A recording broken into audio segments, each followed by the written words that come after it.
Israel ইরানের হামলার মধ্য দিয়ে যে সংঘাতে শুরু করেছে তা এখন মধ্যপ্রাচ্যের অনেক দেশে ছড়িয়ে পড়ছে। সবশেষ যুক্তরাষ্ট্র ইরানের পারমাণবিক স্থাপনায় হামলা যেন পুরো পরিস্থিতি বদলে দিয়েছে। প্রশ্ন হলো, মধ্যপ্রাচ্য জুড়ে এই সংঘাতের শেষ কোথায়? এই যুদ্ধ কি শেষ হবে না? ইরানের পররাষ্ট্রমন্ত্রী সৈয়দ আব্বাস আরাকচি সামাজিক যোগাযোগ মাধ্যম এক্সে একটি পোস্ট করেন। তিনি সেখানে লেখেন, দখলদার ইসরায়েল যদি তাদের অবৈধ হামলা বন্ধ করে তাহলে ইরানেরও হামলা চালিয়ে নেওয়ার আর কোনো ইচ্ছা নাই।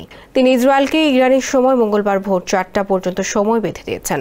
আরাকচি জানিয়েছেন, এই সময়ের মধ্যে হামলা বন্ধ করতে হবে, যদিও সে সময় ইতিমধ্যে পার হয়ে গেছে। ইরানের পররাষ্ট্রমন্ত্রী বলেন, ইসরায়েল ইরানের বিরুদ্ধে যুদ্ধ শুরু করেছে, ইরান করেনি। জেনেক্সে শিফট করো, লাইফকে লিফট করো।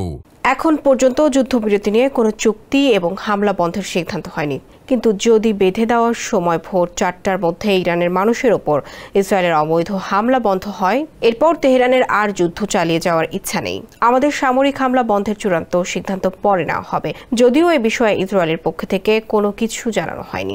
দেশটি ইরানে হামলা বন্ধ করবে কিনা তা এখনও স্পষ্ট নয়।